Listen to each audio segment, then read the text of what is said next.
Buen día, tarde, noche, doctor, o quien revise la actividad. Mi nombre es Salvador Mendiola Juárez y este video, a manera de presentación, forma parte de la actividad académica número 2 dentro de el encuadre de la materia de el sistema neuroendocrino y neuromuscular del programa de posgrado de la Universidad de Estudios Superiores de Ingeniería Educativa en la maestría de Ciencias de la Actividad Física.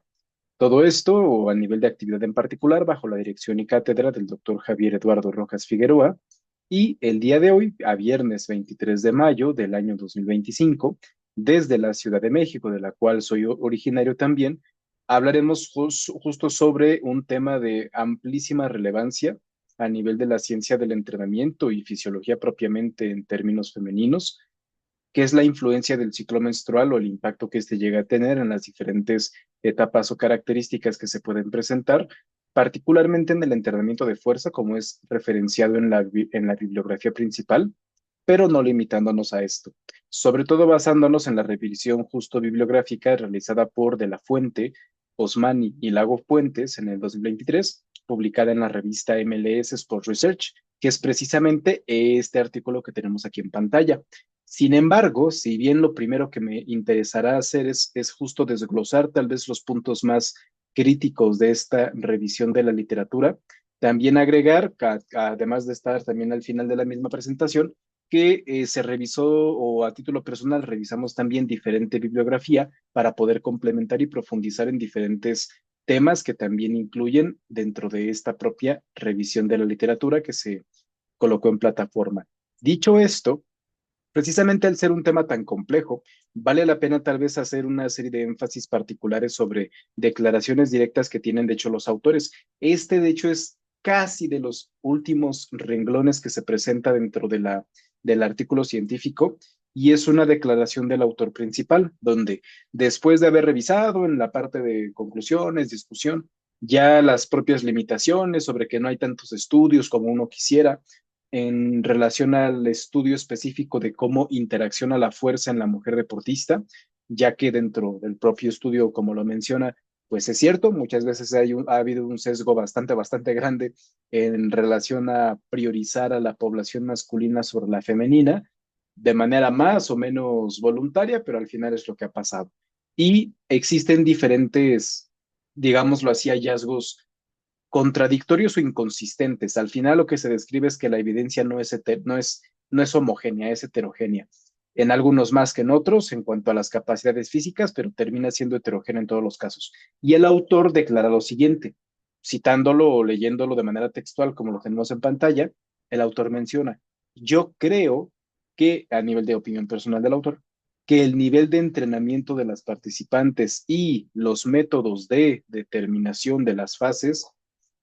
influencian de manera enorme los resultados obtenidos. En cuanto a un aspecto que debería de ser estandarizado para futuros estudios relacionados con el ciclo menstrual.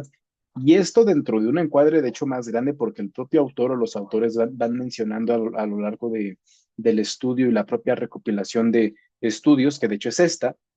cómo existen justo de nuevo diferentes tipos de resultados. Aquí, de hecho, el primerito que llegan a citar, no existe diferencia significativamente, estadísticamente significativa a nivel de cambios para las dos fases principales del ciclo menstrual, que será la fase folicular y la lútea, en términos de rendimiento físico. Y no existe, digamos, una diferenciación clara. Sin embargo, en otros, pues sí, existe un mayor nivel documentado en ambas fases, en ciertos ejercicios o ciertos movimientos a nivel biomecánicos, haciendo también diferentes correlaciones con que, por ejemplo, en la fase lútea fue mucho mayor en ambos ángulos, a pesar de que la fase lútea en la gran mayoría de la bibliografía se suele referenciar como una fase en la cual no es óptimo el rendimiento. Pero vaya, esto a manera muy general de ejemplificación de cómo en el propio artículo y la literatura a más grandes rasgos, no existe un consenso universal sobre que el ciclo menstrual tenga una caracterización única y mágica o particular sobre el rendimiento de las atletas. Es un factor importantísimo que va a tener un impacto enorme sobre el rendimiento, pero no per se, no de manera autodefinida por sí mismo. Es decir, entra dentro de las variables de programación o a tomar en cuenta, digamos, dentro de la programación y periodización de cualquier protocolo deportivo, siendo tal vez de manera más enfática que es de interés porque al ser la población femenina la que más ha sido desplazada en los protocolos de investigación a nivel de ciencias en general, incluyendo las ciencias deportivas, pues es por eso que se encuentran, digamos, tantos campos de interés relacionados con intentar medir el impacto que este llega a tener sobre las capacidades físicas y de rendimiento de las atletas. Haciendo aquí una correlación, de hecho, justo muy rápida, en el mismo año de publicación del artículo que se compartió en plataforma, en el Journal of Applied Physiology a nivel deportivo, en el propio 2023, se publicó este otro metaanálisis a nivel de una visión más general dentro de este tipo de investigación en relación al entrenamiento, composición corporal, rendimiento físico, competitivo, en todo tipo de población, en la interacción que tienen con el ciclo hormonal en general.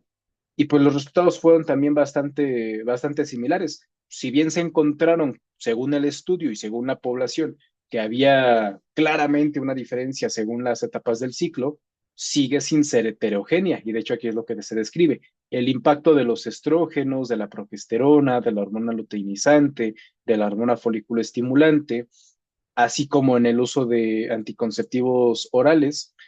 como el etinilestradiol y las progestinas sintéticas, fueron, digamos, que los puntos principales a valorar en el rendimiento a nivel de hipertrofia, capacidad vascular y función, la oxidación de diferentes sustratos y el rendimiento en nivel general.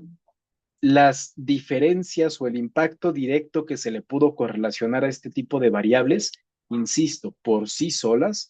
fue pequeño o casi inexistente, siendo además también bastante ligado a lo que veíamos en la propia revisión que tenemos en plataforma. El hecho de que exista una diferencia significativamente, estadísticamente significativa, no necesariamente va a implicar una diferenciación prácticamente significativa, insistiendo muchísimo, al menos de por sí, per se, de manera ligada directamente únicamente y de manera única hacia el tema hormonal. Si bien este tema hormonal, acorde a la interacción con la propia atleta, el propio entrenamiento, como incluso los autores mencionaban, por eso la gran importancia de recomendar la estandarización de la medición, tanto de las fases como de los test de fuerza y rendimiento en las subsecuentes investigaciones, claro que va a estar presente y claro que va a ser enorme. No, no se le puede atribuir de manera única e individual o mágica casi al tema hormonal por sí solo, ya que de nuevo, pues al final termina siendo una red mucho más compleja de interacciones que meramente el apartado hormonal de forma aislada, que pues además nunca se va a presentar de forma aislada. Por eso es que este propio journal, así como las diferentes investigaciones citadas, como la propia que está en plataforma, terminan recomendando que debería de existir mucha más investigación en el área. Tal vez son este tipo de resultados contradictorios o muy heterogéneos y faltos de claridad, el resultado de nuevo de la gran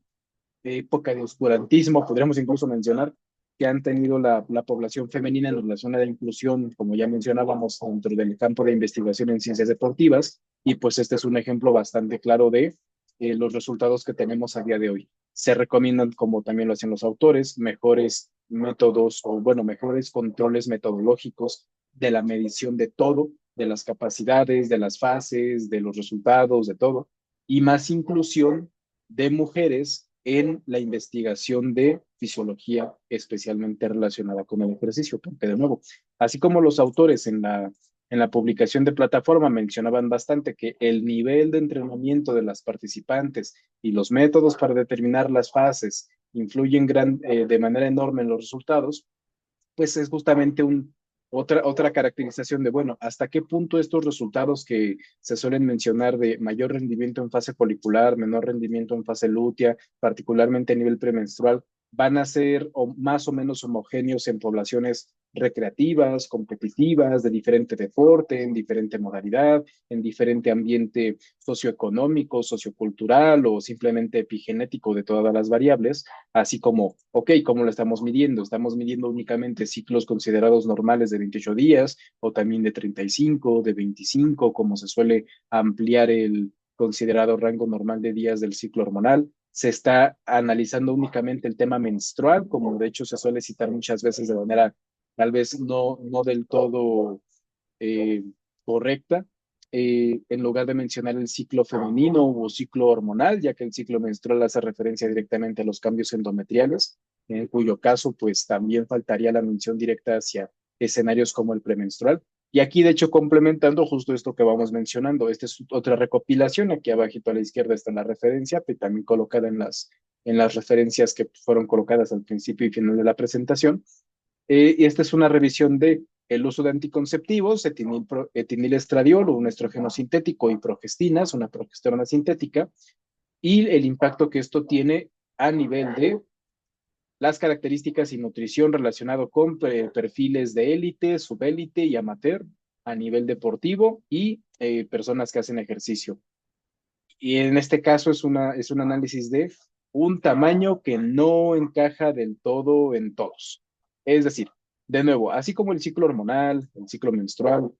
el uso de anticonceptivos y cualquier manipulación hormonal no tiene una caracterización única y universal por el mero hecho de realizarlo. Esto tal vez alejándonos un poco del tema central, pero que entra muy de la mano con lo que veíamos de hecho en la unidad pasada, lo podríamos correlacionar con el dopaje o el uso de sustancias dopantes en diferentes deportes, donde claro, las sustancias claro que utilizadas en un contexto idóneo de desarrollo y de las capacidades que se buscan, puede potenciar enormemente y lo hace a nivel de la realidad el rendimiento y capacidades físicas, pero al mismo tiempo, por muchas hormonas, por mucha sustancia que a una persona se le introduzcan, si las condiciones externas en cuanto a la carga de entrenamiento, la periodización de esta y los factores nutricionales y ambientales no son idóneos para un progreso, el efecto individual o aislado por sí solo de las cargas hormonales no parecen ser de la manera en que uno esperaría en comparación a los primeros tipos de atletas en donde se interviene a nivel de dopaje.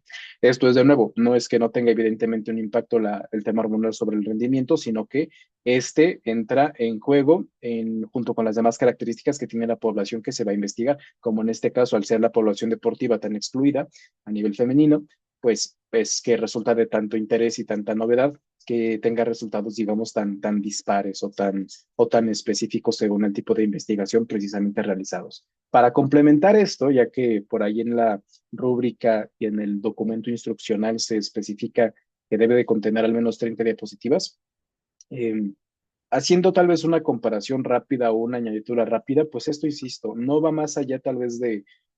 retomar muchas veces el propio concepto básico de evitar modelos de campeón, evitar, como tenemos aquí, copiar rutinas, que pensar que podemos copiar resultados, que sabemos que no es posible, al menos no meramente por copiar y pegar una rutina, y algo similar pasa como vimos en la investigación y como el propio autor menciona en sus hallazgos, tampoco podemos copiar y pegar o esperar que dos mujeres o que en dos fases, por el mero hecho de ser mujer y por el mero hecho de estar en la misma fase hormonal, van a tener exactamente la misma diferenciación de rendimiento, mejor o peor. Y este es un claro ejemplo de este embudo que nos gusta mucho a veces denotar en diferentes áreas, donde la ciencia, la evidencia científica en general, es el cuerpo de información que nos permite conocer qué se ha investigado en qué grupos poblacionales para poder correlacionarlo, contrastarlo con la experiencia tanto del preparador como del atleta y que esto nos permita llevar a una individualización más adecuada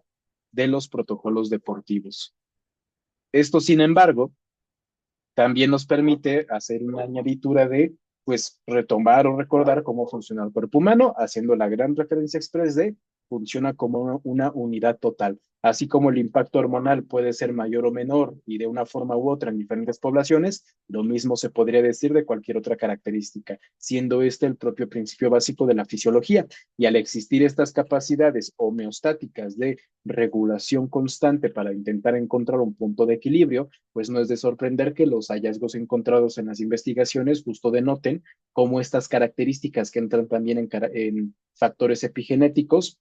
o que se ven influenciados, mejor dicho, por factores epigenéticos, pues nos van a dar fenotipos diferentes a nivel del rendimiento, desde composición corporal, rendimiento físico propiamente, hasta incluso podríamos llegar a hablar de autopercepción o aspectos psicosomáticos de las atletas o de cualquier población, pero específicamente de las atletas en edad fértil, cuando se ven más expuestas a este tipo de cambios hormonales. Además de hacer una gran referencia rápida también a cómo puede llegar a impactar, así como los autores mencionaban, el nivel de experiencia de las atletas, la forma de medir las cosas, cómo también puede impactar el tema de el ambiente donde fue desarrollada, digamos, la persona, la atleta en este caso, la diferenciación entre la pubertad como el análisis hormonal meramente o la explosión hormonal de infancia a adultez y la adolescencia, que sería, digamos, tal vez el término similar en cuestiones psicológicas, y cómo estos pueden interactuar también para generar este tipo de diferenciaciones heterogéneas que vemos a nivel endocrinológico, siendo meramente esta parte endocrinológica, pues esta interacción entre la producción de hormonas, el cómo funciona y cómo todas estas terminan teniendo un impacto sobre el rendimiento y características físicas, siendo las más importantes tal vez, al menos a nivel de regulación central, las situadas a nivel del hipotálamo y los núcleos hipotalámicos que este tiene, y a nivel justo debajo de este, hipofisiario, tanto a nivel de hipófisis anterior, donde están las gonadotropinas, encargadas justo de la regulación de las hormonas sexuales, pero también en la hipófisis posterior, al estar anatómicamente, digamos, en proximidad. Esto siendo la clave principal para entender el funcionamiento, descripción y análisis del ciclo hormonal femenino y por qué los estrógenos y la progesterona a nivel de los resultados de esteroides sexuales producidos por las células ováricas son de tanto interés, tienen tanto impacto, haciendo justo esta gran diferenciación que además se menciona también dentro de la investigación este tipo de resultados todavía más heterogéneos según la condición en la que se presenten las atletas, a pesar de que la revisión de la literatura se centró más en población relativamente sana o fuera de condiciones especiales, pero que no está de más hacer justo la referencia. En este caso de, como en el hombre, que tenemos células de Leydig, células de Sertoli, en la mujer al tener dos tipos de células, teca y de granulosa, podemos llegar a presentar una producción total, mixta o completamente ausente, así como diferentes subvariantes de la regulación hormonal. Esto es, idealmente, pues sabemos que debería de existir una producción completa de estrógenos, por lo tanto, también una regulación adecuada de progesterona y de andrógenos para tal caso, y que esto nos dé, por ejemplo, los resultados que veíamos en el análisis hormonal de base. Sin embargo, si una de estas células no funciona, la granulosa, la androstenediona no tiene cómo convertirse a estrógenos o a estradiol en específico de manera adecuada, y podemos llegar a terminar con un cuadro de hiperandrogenismo, a pesar de mantener ciertas características de regulación hormonal todavía presentes, meramente por esta ausencia de la capacidad de la granulosa de convertir a estradiol la androstenediona, o directamente tener una inhibición de la célula teca y tener una incapacidad de la síntesis de esteroides iniciales como la androstenediona, así como, insisto, diferentes subvariantes que son las que nos terminan dando tantas variaciones en el rendimiento.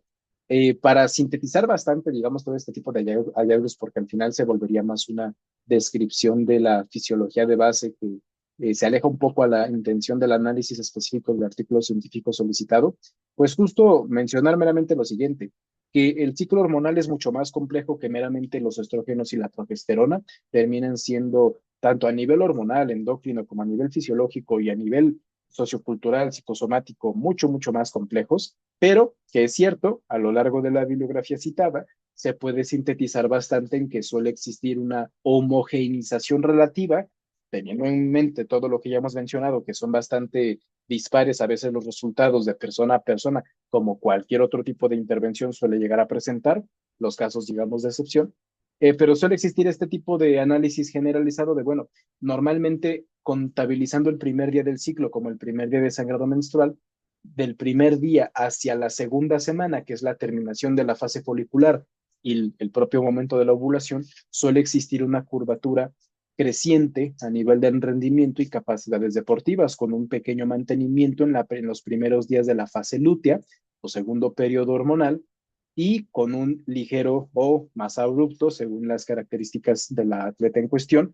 decremento de las capacidades de rendimiento, sobre todo pues en la última semana o los días previos al sangrado menstrual, que coinciden con el llamado síndrome premenstrual, que puede afectar tanto el rendimiento deportivo. Comportándose, o mejor dicho, adaptando las curvas horméticas de adaptación a la carga de entrenamiento y características de implementación de protocolos en general que toda atleta va a tener, siendo por tanto, como bien lo comentaba el artículo,